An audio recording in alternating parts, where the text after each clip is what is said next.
Hey there everybody, and welcome to the second 9 weeks at Clark Intermediate. We wanted to put together this little video to give some of you guys a refresher on what everything looks like at Clark now. For those of you that have been here for in-person learning, just a little refresher for you.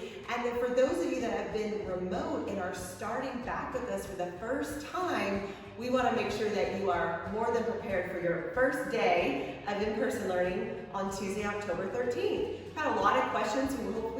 Hopefully we will be able to answer those for you today. First and foremost, what does my child need to do when they walk in the building? So if you are a car rider, you'll come through the line, drop your child off, make sure they've got their backpack.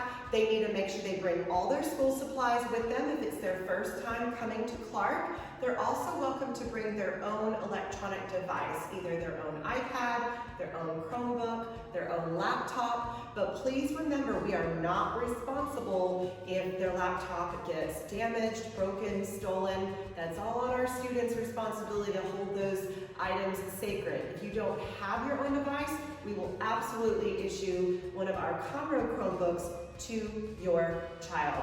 When your child comes into the building, they're going to come right through the front doors.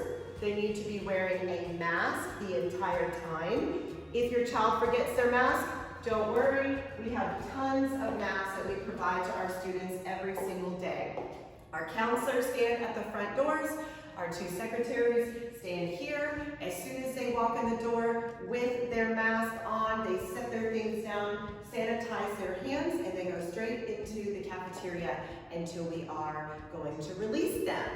When they come into the cafeteria, we have blue dots on the seats of the tables. We social distance that way, so everybody is sitting several feet apart throughout the cafeteria.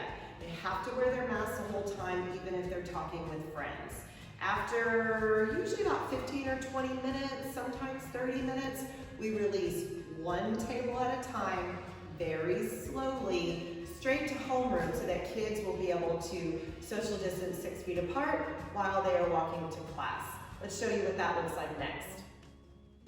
All right, so once students are actually released to their homeroom class from the morning time, they gather their backpack and all their belongings and they walk directly to class. I've got two volunteers to help with me today. Both of them are named Ashlyn. So my first Ashlyn's gonna come in. As soon as she walks in the door, the teacher will be standing there to pump sanitizer again on their hands. As they're cleaning their hands, they go straight to their spot to sit. Come on in, Ashlyn. You're also getting a pump of hand sanitizer, and then you can see that everybody has their own space. The desks and everything have already been disinfected and cleaned prior to the children entering. Additionally, when this class changes to the next period, the teachers do clean everything down. Everything is sanitized and disinfected throughout the day to make sure and ensure your child's safety.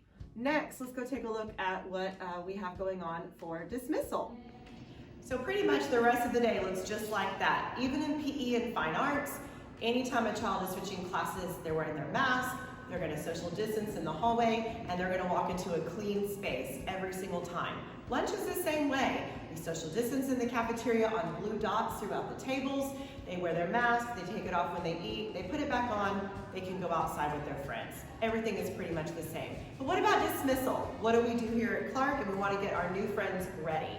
Bikers go out first. We call them between about 3:53, 3:54. We want them to take time to unlock their bikes, get their helmets on, and go. Bus riders, if your child is riding the bus, they all come downstairs. We call a few buses at a time so that they can social distance in the hallway. Half of our buses sit and wait in the cafeteria. Half of our buses sit and wait in the gym. So they're really spread out. Car riders this year stay in class so that they don't congregate underneath the awning and risk a chance of spreading a virus if we were to have somebody that was positive.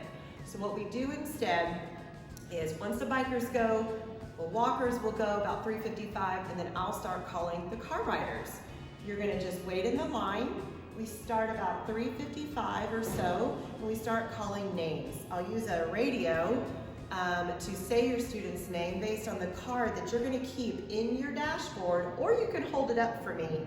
I'll say your child's name, It'll be announced on the intercom. When they hear their name in class, they're gonna walk right out the door and wait with Miss Taylor, Miss Zintek, and Miss Minichello. When they see your car coming around the bend, we'll assign them a cone number. They'll go to that cone, hop in your car, and then you're free to go.